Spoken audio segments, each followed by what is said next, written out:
Okay, welcome back. So this is the fundamental calculations related to normal distribution. Um, in the future chapters, we're going to use normal distribution a lot. Okay. So usually when I talk about normal distribution, there's one thing I usually want to emphasize a little bit. Because if you look at this normal distribution, let's go all the way up.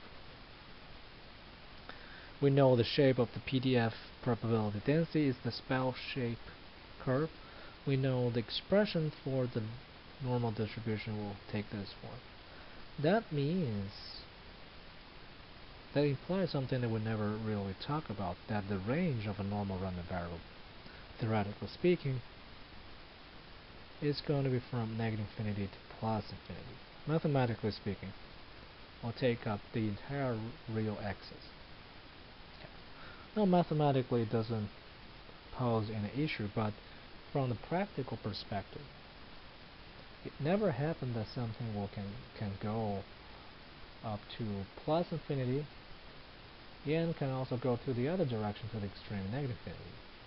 This almost never happened in real life. So if you're really critical about this, you will find out, well, that means normal distribution is not very practical because of the range issue. Now, the way to debuttal this argument is to look at the spell-shaped curve and keep in mind that the assumption that we're using. That if you go 3 sigma up and down, left and right, then you're going to cover 99.7% of the case. If you go 6 sigma in both directions, you're going to cover almost the entire possible cases. The ones that are very far away from the center will be very rarely seen even in the mathematical sense. So because of this, normal distribution can usually be used given that the standard deviation is not or should be significantly less than your mean in most of the engineering applications. So if you look at the application we have seen in this couple of examples, well, the first example, this metal shaft diameter example, the standard deviation 0.0005 and the mean is 0.2508. So 3 standard deviation is very easy to achieve without violating any practical consideration. So for instance, this is 2515 with this 2485. Okay, because you can see this one goes up to 1.4 standard deviations to the right, and this one, although it's not a very small number, it's already about 5 standard deviation away from the center. For the filling volume example again, we could use a normal distribution without an issue because the mean is 16, the standard deviation is 0.2. Even you go 5 standard deviation away, we're looking at 15 ounce or 17 ounce. There's still a practical value to be achieved. So there's really no practical issue when we use a normal distribution to describe those quantities. Diameters, filling volume, practically speaking, they cannot take negative values at all. But normal distribution, theoretically speaking, will give you a negative value. It's just they almost never appear. Okay. So this is kind of a bridge that will connect the gap between a theoretical or mathematical extremes and the practical consideration. So you have to be able to think of the issues like this. Okay. When you decide to use a distribution, you can ask yourself whether or not this makes sense, whether or not some of the extremes can be ignored. Okay. All of those thinkings will contribute to your growing up as a more mature engineers, and many of these qualities will become very useful in your work and your life as well. Okay, so let's move on. For normal distributions, there are many other properties that are really useful and very important. Okay, we're going to discuss one of them as follows. In many cases, when we discuss random variables, there will be more than one. There will be a bunch of them. So sometimes you want to connect those random variables together. For instance, if you're building something and this part that you are building requires several subcomponents. For a simple example, let's assume we're building something that requires the connection of, let's say, 3 or several components, one after another, and maybe the length of each component is a random variable. Sometimes can be a little longer, sometimes can be a little shorter. And assume you know what happens to each process. Now, if someone at the very last want to know the overall length of your final product, apparently y is also random, and physically speaking is the sum of all the length of the components. So if x1 represents the length of component 1, x2 represent component 2 length, and y should be equal to the sum of all of them. So if there's a property that can help us figure out the random behavior of y based on each individual random variables, this definitely will be an advantage. Now for normal random variable, this becomes an easy job to do. And we can even generalize this a little bit. So we're going to do this. This is the first property. Let's assume we have a bunch of random variables, x1, x2, up to xn. And let's say each of them is a normal random variable, meaning if I pick xi, it follows a normal distribution with mean at mu I and variance at sigma I squared. So I can be either 1, 2, up to n. So all of them are normal random variables. Assume now I introduce a new random variable called y. It is introduced as a sum of this x random variables, but it's a little more complicated sum. It's what we call the linear combination. So each one will be multiplied by a constant, a1 to x1, a2 to x2, and an to xn, where all those ai's are constant.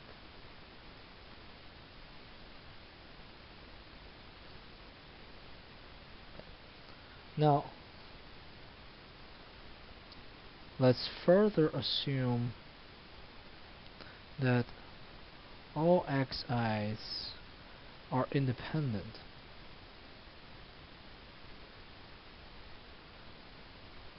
Independent is a probability term. As I mentioned, it's not a probability course, so we don't go into details. But intuitively, independent means knowing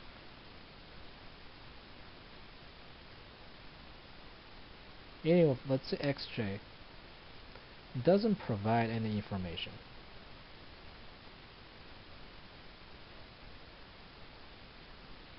To help determine the value of, let's say, x sub n. If this happens, we say xj and xm are dependent. So knowing one thing doesn't help you predict or determine the value of others. So like you toss a coin once, it doesn't help you predict how your next toss will end up with. Okay? That's independence in the probability sense. So if all of our random variables are independent, and all of them are normal, we'll be able to do the following. That random variable y that we introduced is also going to be normal distribution with its mean with its own standard deviation or variance. And the mean of y is actually equal to the same linear combination of the means of each individual axis. Okay. This is how we define the random variable with a1, x1, a2, x2. Now we have, when it comes to the mean, we have the same relationship. Now the variance is a little different, not dramatically different, but it's different, because the squared term, we have to apply the squares to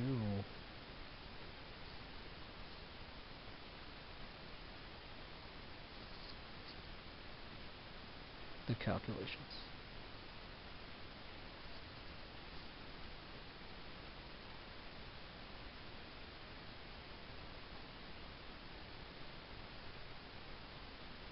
Square sigma n squared.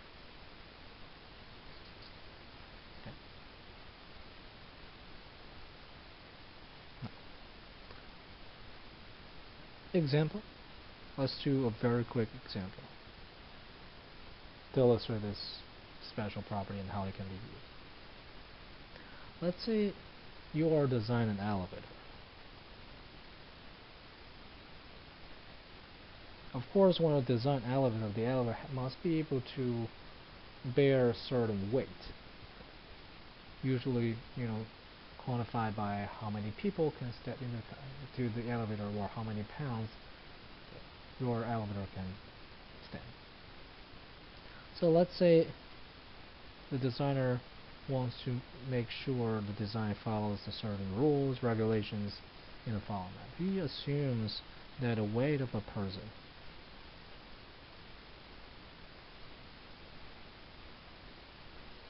follows a normal distribution at 150 pounds with standard deviation equal to 20 pounds.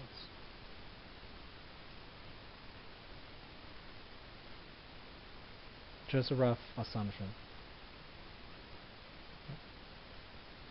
Now, let's assume the elevator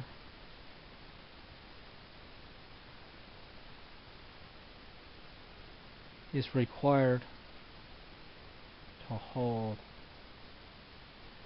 10 people max.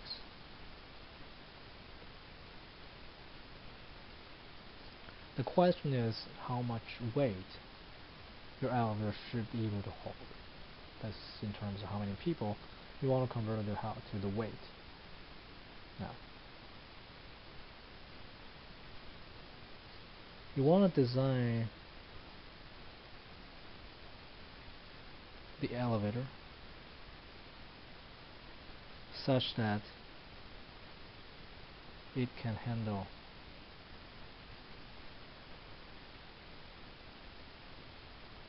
the weight of 10 people in, let's say, 95% of the case. Well, sometimes 10 people come in, it's okay, there's no alarm, nobody has to step out, the elevator can run perfectly. Sometimes when 10 people come to the elevator may feel it's too heavy, or sound an alarm, someone has to step out. Let's just assume the elevator designer wants this to happen only in 5% of the case. And while 95% of the case, everyone will get on and can safely and satisfactorily travel to the desired floor. So how do we handle this? Well, since this is 10 people, you can use x1 or x2 up to x10 to represent the weight of all 10 people, each of them. So this apparently all of them will follow the same distribution by assumption. And the total weight in the elevator will be the sum of all x's.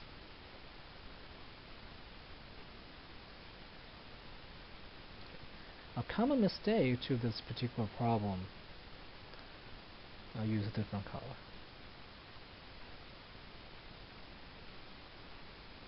is to formulate y, the total weight in the elevator, as 10 times x, where x represents the weight of a person. Because of 10 people, someone will say, well, just multiply by 10. Now,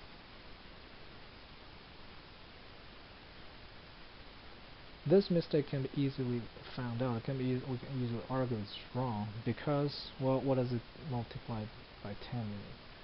It means you're replicating one person 10 times. You're creating copies of the same person.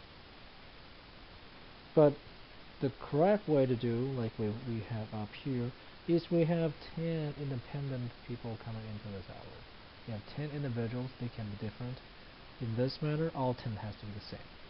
That's the difference. But it's a very commonly made mistake by students in this area. But if this is the case, well, from our discussions up there, y should also follow a distribution. Where's the mean? Well, it can be easily calculated.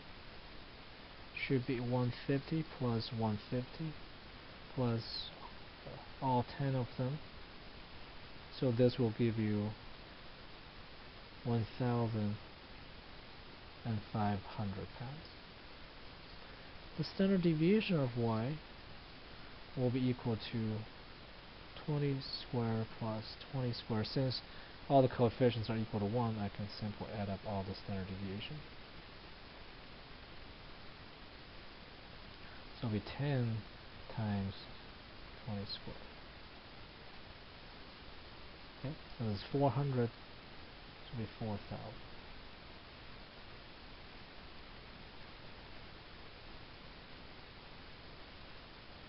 Okay.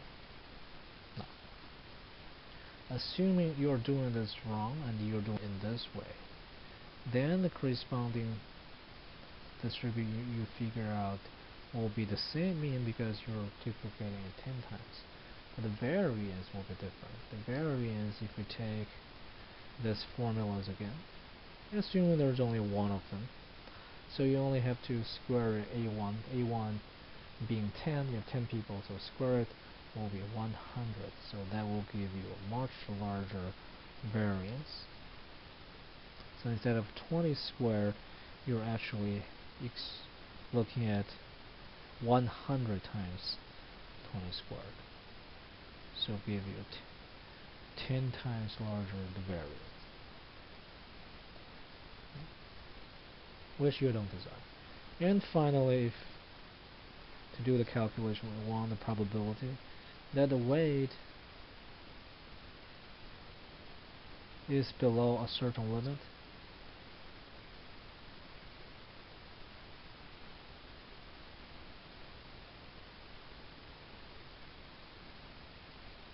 In 95% of the case.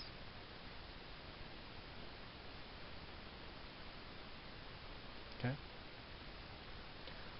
Then doing the standardization, you will have what? You will have phi of this limit minus 100,500 over 4,000 square root of 4,000, since 4,000 is your variance, and let this equal to 0.95.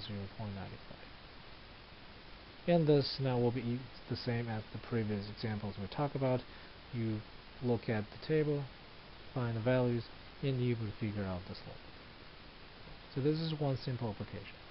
Now, going forward from this application will be something like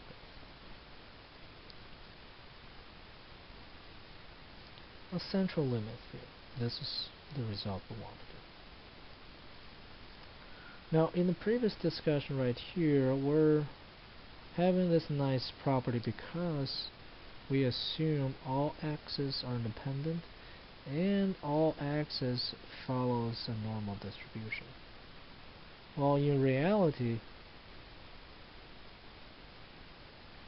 independence is relatively easy to satisfy, but this one could be problematic. Not all random variables or quantities can be modeled by normal distribution. Some of them may have different distribution. In this case, when you add up all things together like this, or like this, or even in the simple cases, add up everyone together in a simple sum, will the resulting random variable y still follow a normal distribution? Well, the answer is yes. So the central limit theorem is like this. When you have a bunch of random variables x1 to xn, and let's assume they are independent. Okay. And let's assume for each one of them, xi has mean equal to mu I and variance equal to sigma I squared. And we construct a new random variable which is the simple sum of all the x's. Then the central limit theorem is set.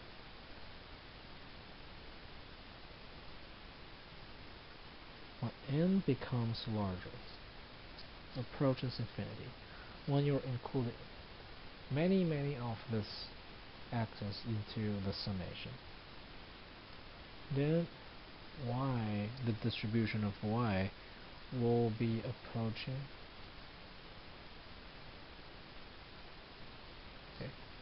distribution of y will be approaching a normal distribution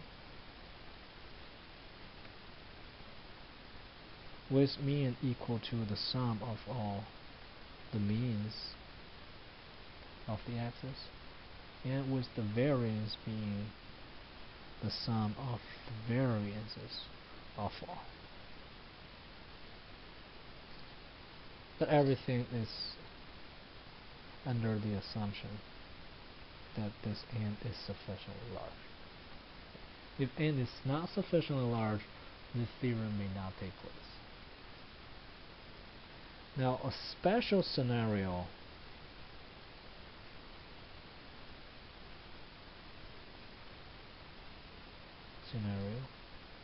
to the central limit theorem is when all xi's follow the same distribution.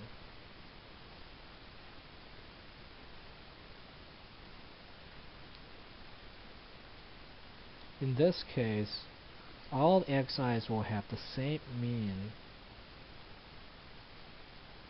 mu and same variance sigma square. And according to the theorem we talk about, when n goes to infinity, the distribution of y will be approaching normal distribution with n times mu and n times sigma square.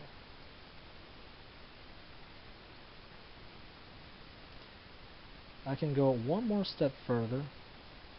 If I construct a new random variable y bar, and it's calculated as y1 x1 plus x2 plus all the way to xn divided by n, so it's the simple arithmetic average that we use. Then according to again the central limit theorem, as long as your n is large enough, the distribution of y bar will be again approaching normal distribution, but with mean equal to mu and the variance equal to sigma square over n. Okay? Because the mean right here will be 1 over times mu plus 1 over n times mu plus all of them 1 over n times mu. This will give you just mu because you add them a total of n times. For the variance, because you have to square everything, so 1n squared sigma squared plus 1 over n squared sigma squared. 1 over n squared sigma squared.